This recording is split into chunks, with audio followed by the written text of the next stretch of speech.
सारे चुप रहो यार, बोलिए चुप रहो यार। आज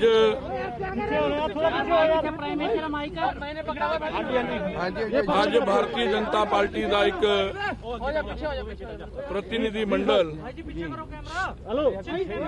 महामहिम राज्यपाल जी ਨੂੰ मिल के आया।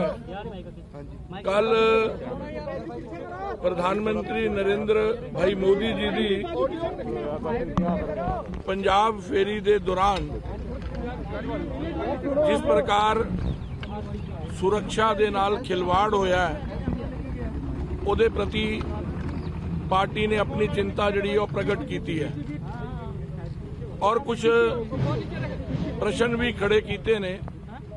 देश के प्रधानमंत्री जी So this is the BJP delegation right after meeting the Punjab governor and raising the security lap issue what happened with the Prime Minister yesterday in Punjab.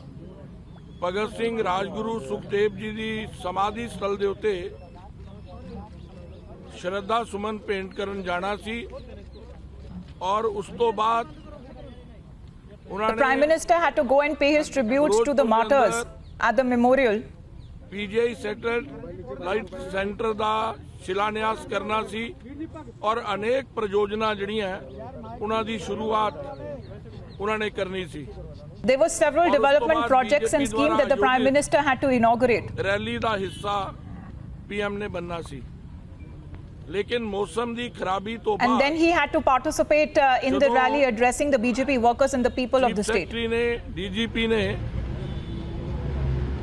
एक क्लीयरेंस दी कि बाई रोड जाया जा सकता है उस तो बाद वो काफिला निकलिया।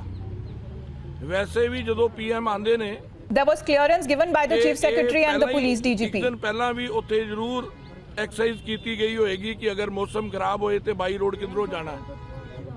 लेकिन जिस प्रकार पीएम दे काफिला 20 मिनट रुकिया और उस तो बाद वापस गया। Despite clearance, the Prime Minister's cavalcade was made to stop for at least 15 to 20 minutes that he was stuck on that flyover. PM दी सुरक्षा नूं लैके नॉन सीरियस सी और असी राज्यपाल जी कोलों ये भी मंग कीती है। This is a careless and non-serious behavior on part of the Punjab administration. कीता जाना चाहिए और एक बहुत बड़ा षड्यंत्र The DGP and the State Home Minister should step down immediately. PM आ रहे हों, सीएम साहब होते हों। It seems it was a pre-planned conspiracy. जे उन्होंने वित्त मंत्री गए Why wasn't there a senior minister or even the chief minister to receive the Prime Minister?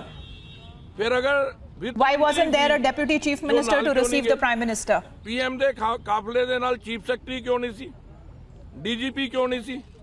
इधे तो लगता Why there was no chief secretary along with the Prime Minister's cavalcade? एक खबर क्यों leak की थी? ਇਹਦਾ मतलब ये है Who leaked the information that the Prime Minister would be using this route? पूरी तरह नाल प्रयोजित की तरीके दे नाल ये सारी कार्रवाई जिहड़ी है पीएम दा काफला रुकन दा षड्यंत्र जिहड़ा रचिया इहदी को The administration has failed in its duty to provide security to the Prime Minister. जिहदी की जानकारी आपां 3 बजे मैं प्रेस कॉन्फ्रेंस पार्टी ऑफिस दे अंदर बुलाई है, सब आप आमंत्रित है। ਉਹਦੇ ਅੰਦਰ ਰੈਲੀ ਦੇ ਅੰਦਰ We have additional information that I will be briefing the media at around 3 p.m.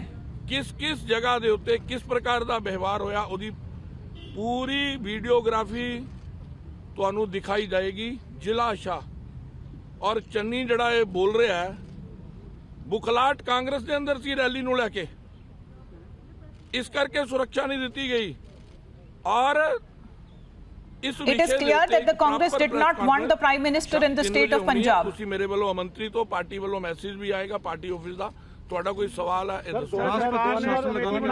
कोई बात हुई है सर? हाँ जी, कोई गवर्नर राज के लिए डिमांड हुई है आपकी क्या? ऐसा At 3 p.m. I will give a briefing how it was a conspiracy that was hatched.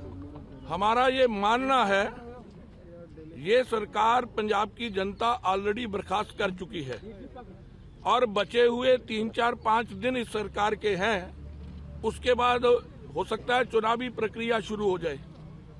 इसलिए मुझे लगता है कि जिसको जनता ने नकार दिया, पंजाब ने नकार दिया, अब जनता ही उसको बर्खास्त करेगी, ऐसा पार्टी का मानना है। ਕਿਸਾਨ ਜਥੇਬੰਦੀਆਂ ਦੇ ਪ੍ਰਧਾਨ ਕਹਿੰਦੇ ਨੇ ਕਿ ਐਸਐਸ ਜੋ ਭਾਜਪਾ ਤੇ ਫਿਰੋਜ਼ਪੁਰ ਦੇ ਐਸਐਸਪੀ ਹੈਗੇ ਨੇ ਉਹਨਾਂ ਵੱਲੋਂ ਇਨਫੋਰਮੇਸ਼ਨ ਕਿਸਾਨ ਜਥੇਬੰਦੀਆਂ ਦੇ ਪ੍ਰਧਾਨ ਨੂੰ ਦਿੱਤੀ ਗਈ ਅਤੇ ਉਸ ਤੋਂ ਬਾਅਦ ਇਹ ਜਿਹੜੇ ਕਿਸਾਨ ਹਿੰਦੀ ਵਿੱਚ मैं तो पहले मैं नहीं बोल रहा ना, उनके द्वारा जो हमारी हमें लगता है कि साजिश है, आप उसके ऊपर मोहर लगा रहे हैं, आप उसको सिद्ध कर रहे हैं कि ये षड्यंत्र था, ये साजिश थी।